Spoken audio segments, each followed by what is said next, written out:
We are live. Hello, Facebook community. Comment if you WomanUP. can Happy hear Friday. us, see us. Happy Friday. I do see us live. So we're going to get started. Good afternoon. Happy Fierce Female Friday. And today we have a special, amazing guest with us, Jeanne Radsick, our 2020 C.A.R. president, who has been leading like a boss in this time of crisis and has really just showed her strength and resilience. And we're going to ask you some fun questions. But before we get into the interview with Jeannie, thank you for being here. I see Angie is saying, hi, Jeannie. Jessica's watching. Danielle's watching. Oh, Hi, cool. Jessica. So before we get into the lovely interview with you, I want to put the floor down to Leslie Appleton-Young, our lovely chief economist, who will give a market update in the time of coronavirus. Thanks, Sarah and Jeannie. I'm so excited that you're here with us today. I'm really looking forward to the dialogue with you. And I'm just going to spend at most just 5 minutes giving you the high level of what's happened since last week. There will be a complete slide deck that will be posted on the blog with a little bit of explanation, and I'll get that to Sarah this afternoon. So that should be posted fairly quickly if you want to see it visually. But just a couple of things. This was a pretty big week in the economy for big numbers. And this morning we had the April unemployment rate come out at 14.7% with 20.5 million jobs lost in the month of April, which is absolutely huge. By way of comparison, during the Great Recession, a total of 870,000 jobs were lost in a couple of years. And here we have done this in just one month. This is the survey of employers. The initial claims for unemployment for the last 7 weeks is over 33 million. So there is just a tremendous amount of pain right there. It's really heartbreaking. And in California, we had a report from Sacramento this week that the deficit projected for the next 12 months, $54 billion.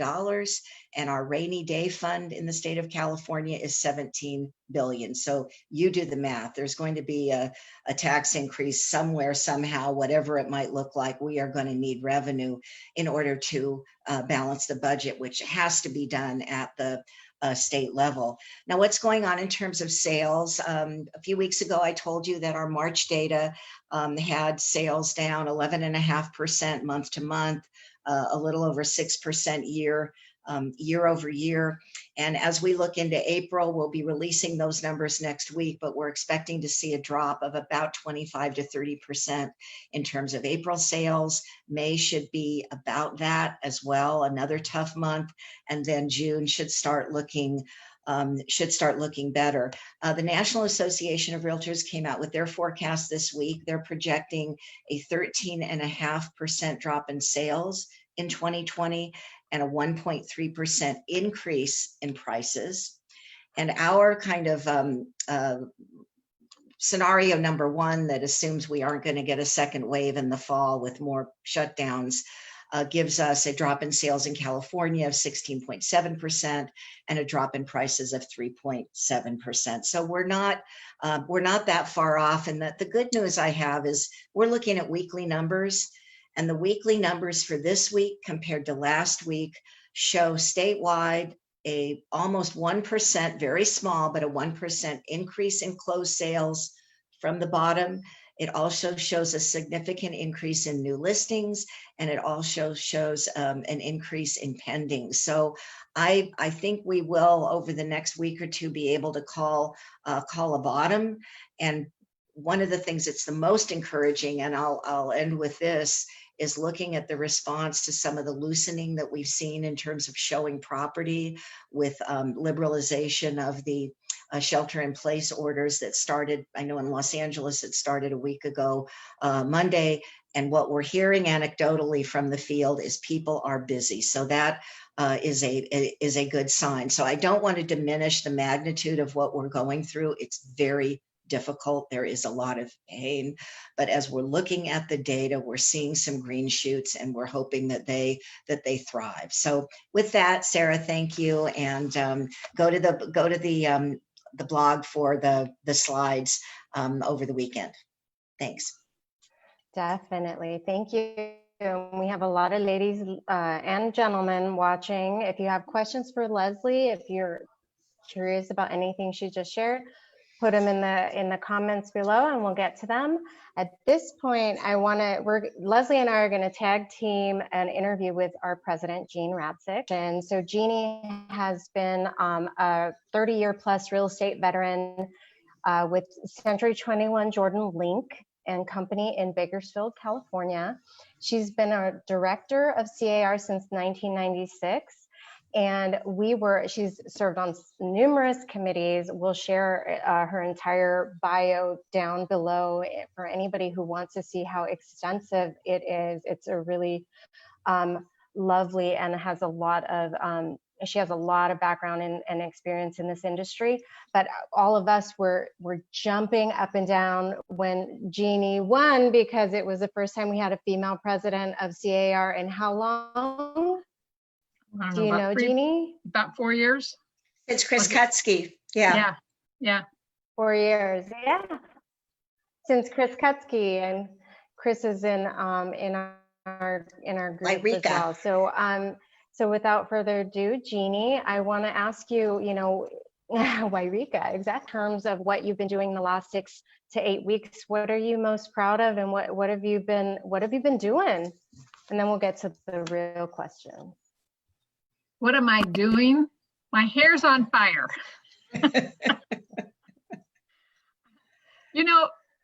Who knew you could feel so pressed for time and so anxious about everything you have to get done with your fanny in the chair?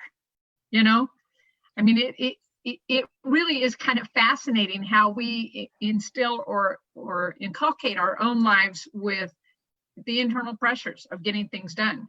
I have to tell you and admit that, yes, I am going out this afternoon to show a home.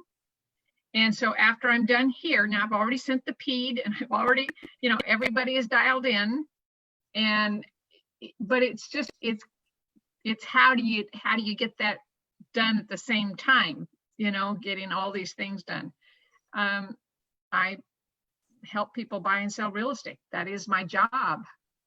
My avocation is doing what I do for C.A.R.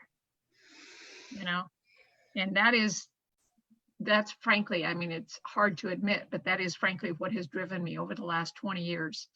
I mean, you go and you do your business, and I like doing the business, but then I would go to a C.A.R. meeting and you come back and you're so fired up because you have the information and you have what you need. And it's like, and dang, you just got to talk to all those people who look at it the same way you do, and that's really what would do it for me. But we're now just doing it a little differently. That's really beautiful. Yep. And we just came off the heels of our virtual Sacrament. We usually meet mid-year in Sacramento and have our full slate of legislative meetings. We go to Capitol Hill, we do all of those things. And you really did a wonderful job of wrangling and making sure every voice was heard on our Zoom board of directors meetings with over 900 people. Yeah. Do you want to share a little bit about that? It was very impressive, Jeannie, very impressive. Yeah. I would be lying if I didn't say I came off of that very up, because number one, because people like you that I respect are telling me that, wow, it was good. But because frankly, I felt in charge. And so I think that showed. And so I set it up ahead of time, said, we're not going to cut debate off. We're going to do this. We're going to do this. And about 20 comments in, some guy says, I call for the question. No, sir, you are out of order.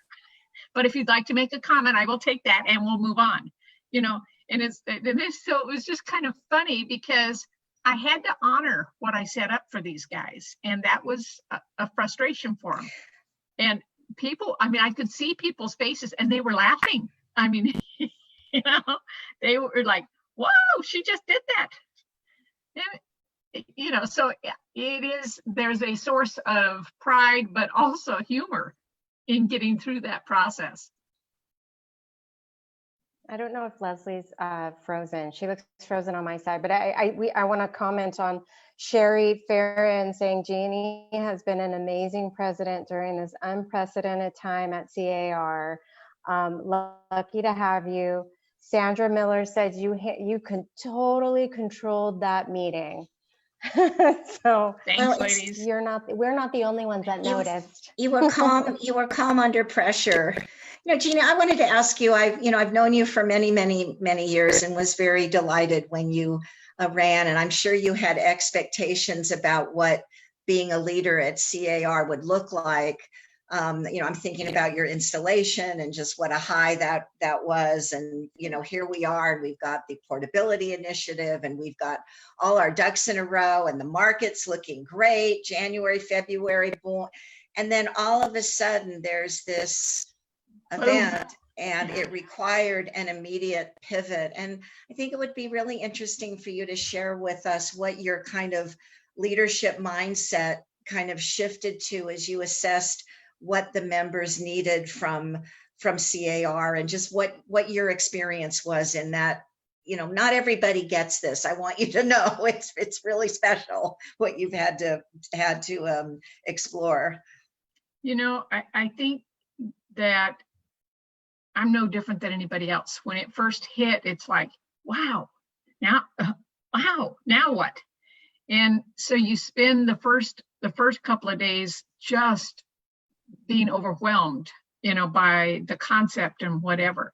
And I'd be lying if I didn't say that I was like a little disappointed, because this Sacramento meetings that we just bypassed, you know, is a really big deal. I don't care politically whether you like our governor or not, but to sit on the stage with the governor is a big ticket, you know? And so I was looking forward to that. But once you get past that first 30 seconds of, nuts, you know, here we are. This is our opportunity. And I think you've both heard me say it. I think I feel like the luckiest woman in the world at the moment to be in this place, because my biggest fear, okay, between us and the few others that are listening, was to be considered a placeholder president. I was fearful of being considered someone that was just keeping the seat warm. And so I shared with Emily Horn the other day, I said, you know, I told her this, and I said, yeah, but, you know, fish, got my wish. I'm not a placeholder. No, you certainly are not. You know, so I feel like that this was really divine providence, because my whole personality, and I know most of the people on here know I have a big family, lots of kids. And my whole family, I have an air traffic controller mentality. I mean, I'm the woman who would not tell her kids we're in the car heading toward Disneyland, haven't told them where we're going. Now, this is when they were little. And we had a blowout on the tire. So we never made it to Disneyland. Well, I didn't have to disappoint them because they didn't know we were going there.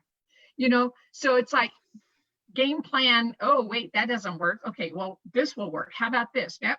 Well, maybe. So I've got that air traffic controller personality, just always looking for alternatives and different things.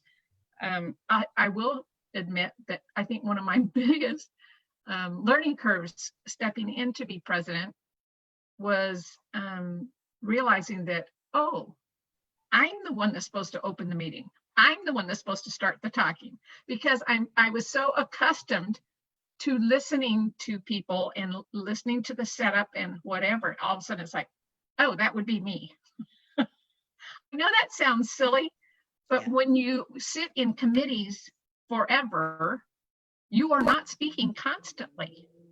You know, you listen and you take it in, and then something gets you and it's like, oh, I have something to say.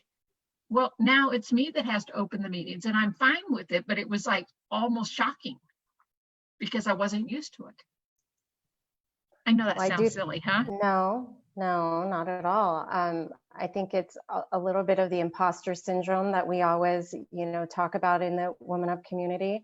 I also think, your skill set couldn't have been better suited for a global pandemic situation to be our fearless leader, because you have had that, and there's so many wonderful articles that everybody has been sharing. The New York Times, I know Leslie shared this, of how the traits of female leaders have really excelled during this time, and it just couldn't have been more timely to have you as president. So I do believe that 100%. Jeannie, do Are you you think you're seeing? handling things a little differently as a female than a male in that position? Have you noticed anything in your absolutely. conversations with people? Yeah, absolutely. And whether you call it the female lead or the more importantly, the not male lead. I mean, women automatically have that fostering sense of inclusiveness and having people participate. And I've heard more than once that people think I'm calm. And that's not a word I ever associated with myself, but I have arrived at that. Yeah. So that when people talk to me, okay, all right, they feel calmer because I'm not just ratcheting it up for them. I don't know. 100%. I mean, I feel good about it. I mean, I truly do. And the hard part is that we continually struggle. We don't want to sound like we're bragging, but I feel good. Oh, that's a beautiful I think it's been the voice that we needed, Absolutely. So in all of this chaos and in all of this this just uncertainty, what are some of the opportunities you're seeing as a leader of C.A.R, but also for other leaders? Honestly, to be a leader, it isn't something that you are dinked with or that you get to wear the hat or the crown. I mean, we joke about it. I mean, you've seen me do this how many times, right? Yeah. But you get to be the leader because everyone is looking for a leader. And so for the brokers that are out there, and we had some kind of a leadership deal that Bob Harris was the speaker for the presidents and the AEs and the president-elects a couple of days ago. And one of the things that I said is people are hungry for the information and you have their attention. Use it. This is your golden opportunity to use it. And if I may, one of the things that I would tell you is don't be so static, because I'm no different than anybody else. Yep, formulaic, and you fill in this, and this is how you do this and this. But we are in an unusual place. So let's respond in a slightly different manner. And for instance, I have a broker friend that was sending out these emails. And when this first hit, she sent out a summary to all of her agents that was just stunning, in my opinion. I said, great summary, good information. So she's kept me on her deals. So she asked me, she said, what do you think I can do to help keep their attention? I said, we were on a Zoom and she was outside and she was using her phone, but the wind was blowing the trees and it was beautiful sunshine. I said, that's what you need for your background. Go make your video for your agents. Make that what you're sharing. She put that on YouTube and sent it out and told everybody that it was there. It crashed the YouTube channel that she was on because so many of them logged on and then shared it with other people. But it was that warm, okay, it's a smile, you're outside, wonderful day. Here's where we are. Here's what I want you to know. And so when you're doing this, this is what you need to do. But then the next deal that she sent out, we had changed like every single form that we had sent out at that point. And so her next email she sent out, here's what was on her subject line. It said, big, informative email. Please read. So they did. So in other words, you have to set those expectations. And so to all of her agents, she's got 100 agents. So to all of her agents, wait, this is important. This is not just chatter. This is important. I want you all to read this. And they do. Jeannie, what's been the most challenging aspect of the last 2 months for you? Because you've had to make some tough decisions. I've seen your responses to some difficult emails. I mean, there must be some things that look easy after you've done them that at the time were like, yikes. Some of those emails are pretty interesting. And I had another one today that was responding, and with apologies to anyone that it may offend. The one that came in today was complaining about a particular aspect of that new ad that we've got going out, where everyone is like, what a fabulous ad. I mean, every time I link, I watch it all over again because it makes me smile. It's like, we are here together. This is a together deal. And they didn't like the portrayal of one particular subset of people that was in that. And I just responded and I said, thank you for your email, but the goal of C.A.R. is to show that we are in this together. And we are trying to make it as inclusive for the membership who represents a diverse community in the state of California. End of story, I mean, I'm sorry, but it just, I wasn't quite that blunt, but nearly. Got it. But it is, I think but the angry emails were in the first 2 weeks. And after that. Are those hard for you? Or are you just kind of part of the job, no big deal? Has it surprised you that yes, you get that? That part surprised me. On the other hand, it was, it made me feel good that people have the confidence that they can send an email like that and get an answer. And I made it my personal mission to answer every single email that came in because I wanted them to know that we were listening. Yeah. That's beautiful. So talking about communication, in times like this, we've heard, you can't over communicate, but what are some tips for leaders today to effectively communicate in a crisis mode like we are dealing with right now? You can over communicate. Simple as we're getting information with a fire hose. I found literally by last night that it was like, oh God, I really don't want to read these 10 pages of new things that the government sent out, type of deal. But by 9:30, I had emails asking about it, wanting to know what it meant. And so you do have to force yourself into reading it. And I will tell you that in my opinion, the C.A.R. updates that we send out are so chock full of information and a million different links. So you can take as much time as you need to read that, but you also can skim through that page of information and get the basics. I got an update from C.A.R. yesterday, and I'm not picking on them because I think they have done a really good job. And of course, they've got 50 states plus that they're dealing with. It was 9 pages long. Give me something that's a little more concise. And because I've just been through the C.A.R., I've just been through this one and this one and this one and this one. And you do get on information overload. So going back to make it something that is shorter.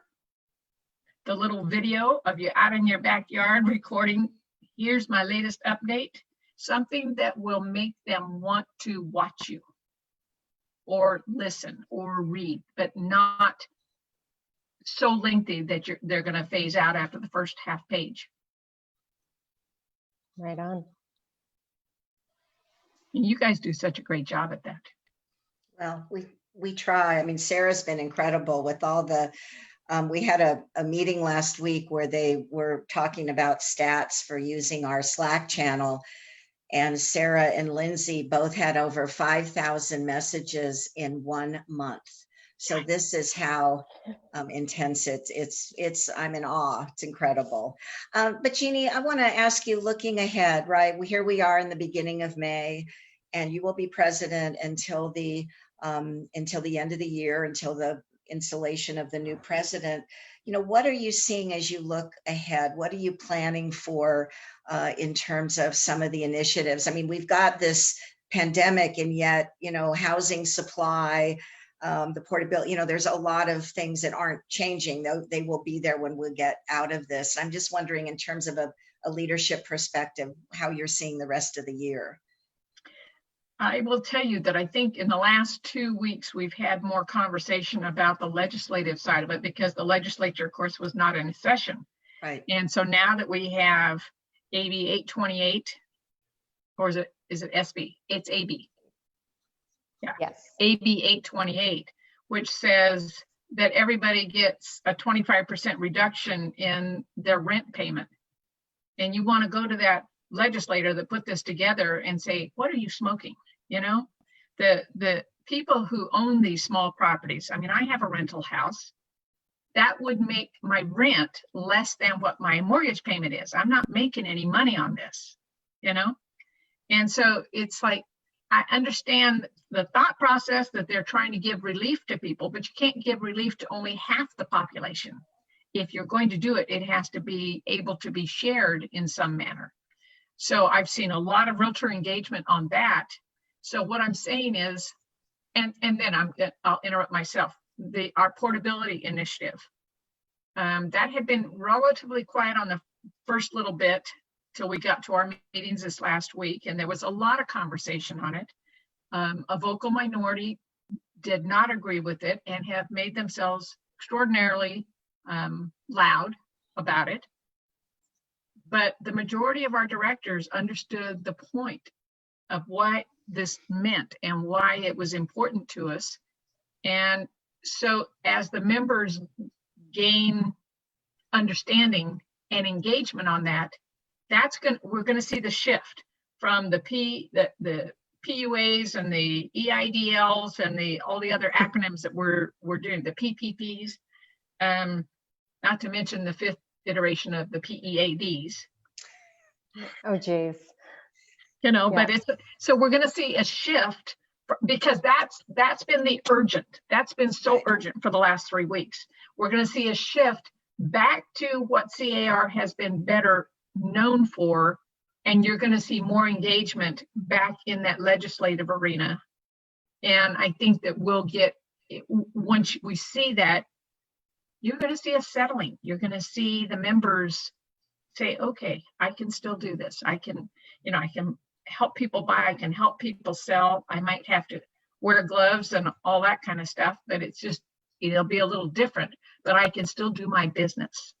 Because I think the silver lining on all this, Jeannie, is they've been able to see over the last 2 months what C.A.R. actually does, you know. Oh, my glory be, yes. In terms of communicating and getting things changed in Sacramento and in DC, and being that curator and tailoring information to the California realtors. So I think that is a positive and hopefully permanent change, that it's not like, I don't know what they do, who are they, to, oh my goodness, could you please get us be categorized as essential so we can help our clients, you know? Right. No, you're 150% correct. I think that we have a higher amount of respect from the membership than we've ever had, in my experience. Yeah. These people are just overwhelmed by the amount of information that they're being provided on a regular basis. And it's very lovely to see. Yeah. I do have some question. I want to ask a question from Sherry, but just taking a step back, because some people may not understand or know what the portability initiative is. So can you give it the 30-second? The portability will allow people over 55 to continue to port their income tax base. If they have a home that they've been in for 30 or 40 years, they probably have very low taxes. They can now port that. When the Prop 13 was originally written back in the 70s, it said you had to buy down in order to do that. Well, in the 70s, that made sense, because the prices were not escalating wildly. Well, by the mid 80s, it no longer made sense because the prices had changed enough that you couldn't take advantage. So this will allow them to move up and pay the difference. In other words, you can take, if your house is only worth X amount of dollars and you buy one for X plus, you're going to pay that full freight on the X plus difference so that the counties are not going to be losing money. So that's a plus. And the other one is that it allows them to transfer their tax base up to 3 times. I mean, I sold new construction for 55 and older people. Without a doubt, everyone came in and saying, oh, this is my final home, until it went on the market 2 years later because now their kids have moved somewhere else and they still want to stay close to the kids or whatever the reason, right? And if they had already used it one time, it was no longer available to them. So this has kind of buttoned some of that up. It also will help people who have been hit by the wildfires and have disabilities. So it is going to be a very positive for a lot of different folks. Wonderful. The downside that people have been arguing about is that there is $1 million cap. And as we know that in some of our areas of the state, that's not a really spectacular home necessarily. In my world, it is, Yeah, it's all relative, right? It's all relative. And we will post a little bit more information about that initiative. Yeah. It will be on the November ballot in California, and we are going to be calling on our members to go out and vote and get their clients to vote, because it will free up some, as Jeannie mentioned, some much needed supply in California.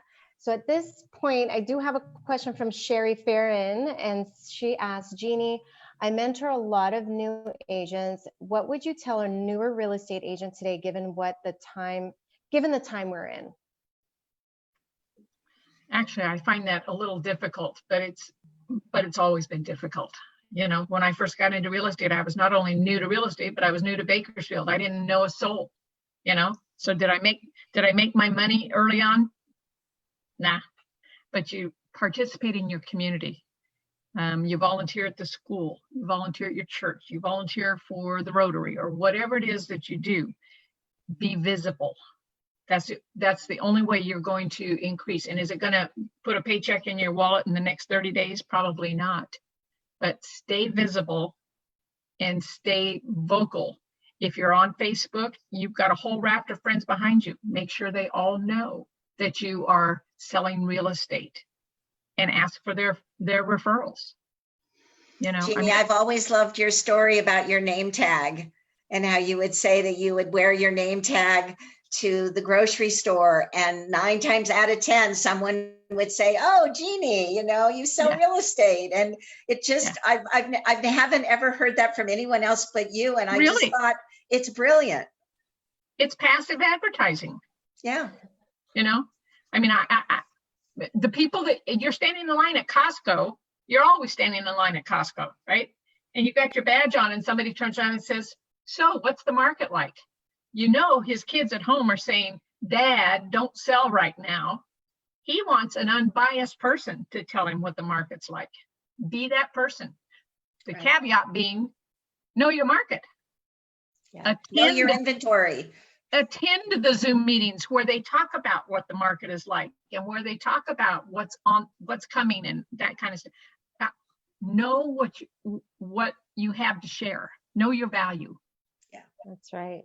And know that you have resources at your fingertips as a member of your state, C.A.R, N.A.R. I mean, we have a wonderful resource in Leslie and on our website and on these Friday calls, because for the foreseeable future, Leslie's going to be a stand-in on every single Friday call as long as she's not on vacation. So Nice. it's something that we're dedicated to, but that's a really great piece of advice. I think it's just going back to basics, right? Without dialing the phone. I mean, I get the postcards from people addressed to me. Have you ever thought of selling your home? You know, kind of a deal. It's all fun. Yeah. Well, do you have any other parting questions, Leslie, or? Well, I was just going to ask Jeannie if she had any questions she wanted to ask us to kind of turn the table now that you've been behind the curtain at C.A.R. and know us all so intimately. Have there been any surprise? Not that that's new to you, but I mean, any more surprises or any questions that you have of us?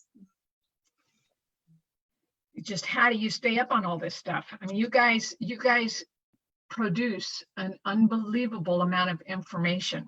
And as I said earlier, I mean, it's just trying to absorb it all. And I think staying on top of the information is one of the biggest deals, because people email me assuming I know it all. I don't, you know, but I know where to go find it.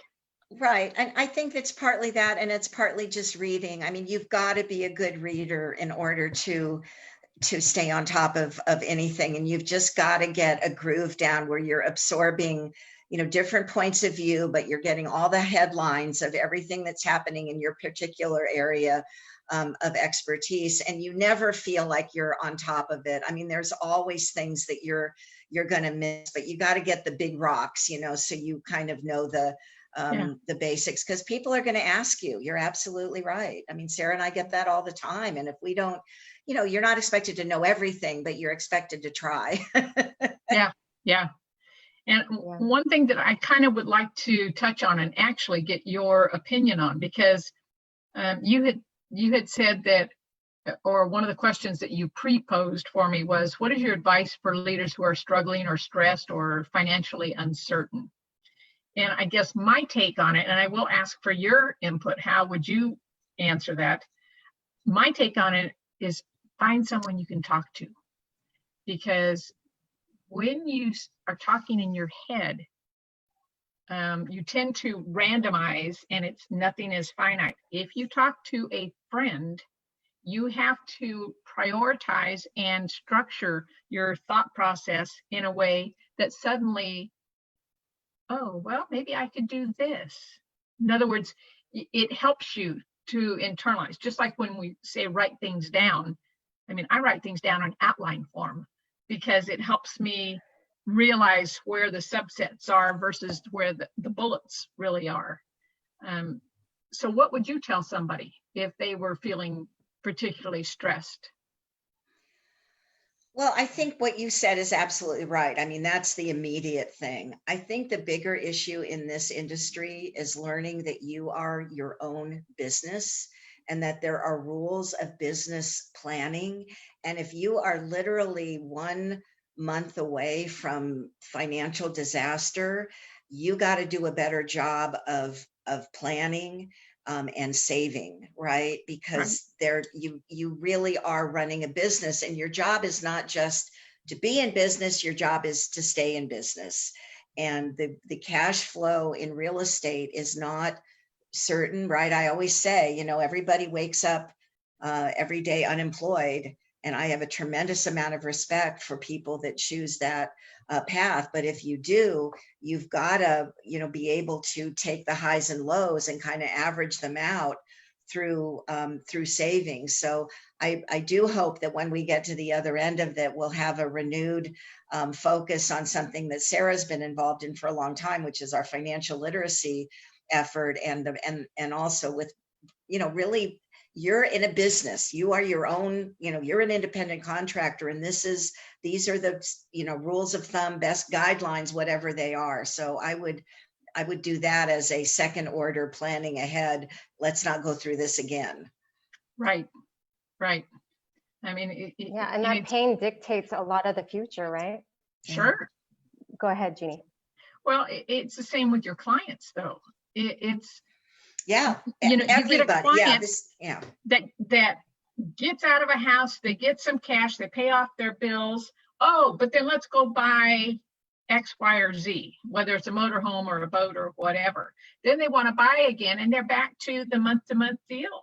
Right. What part of that did you not understand? Yeah. Well, I just want to say, like, the part that really resonated with me was in your previous question, and how is everybody doing it? Well, we're not doing it alone, right? Like Leslie mentioned it, you know, you have to be in charge and an expert in your own area. But what I found so refreshing is just the ability and the willingness for everybody to just pitch in, right? And like, forget the department lines, forget like even what we're seeing in our broker town halls is forget the lines between our companies. Let's collaborate and let's share best practices and positive feedback. And I think that's been a really great lesson for me, but also for all leaders to say, guess what? We're all in this together. You don't have to go it alone. There are people you can tap. There are people in this group. There's Jeannie, there's Leslie, there's Deborah. There's all kinds of people that you can just ask and you can rely on to give you an honest answer. And I think that's been the most beautiful thing. And the other thing is, you know, instead of looking at it from a place of fear and uncertainty, I think what fuels me in the looking forward to the future is the wonderful opportunities that this incredibly crazy and horrible time, right? People are sick and dying, but what has being forced to be home with your kids and your partners and all, but what has this forced you to do that you have never been able to do before, right? We have never been able to reach so many, over 5,500 brokers in a month, you know, one-on-one. I mean, we have never been able to, you know, help people step by step apply for unemployment assistance. And we've been able to do that. So all of these things have really shifted the mindset from like a place of fear to a place of opportunity. And I think that's what's really been driving me and fueling me. I agree with you 100%. I think that that's one of the nice byproducts that I'm seeing is that people are kinder, gentler. What can I do to help? How can, you know, what can I do to make it better for you? And it's across all lines. Yeah. And I hope we continue with that. I absolutely agree with you. And the other point that, just to piggyback on that a little bit, on today's call for the brokers, where Gov Hutchison, who usually just simply answers his questions, and I'm not sure what fed him into it, but he said he is just, well, it was something about people want to do it right, so they keep repetitively asking, yeah, but what about, how about, you know, what if, and how? And he said he is just so overwhelmed and so thrilled by the fact that people are driven to want to do the right thing. Right. Yep. Right. That was really a beautiful, wasn't that cool statement? Yeah. Yeah.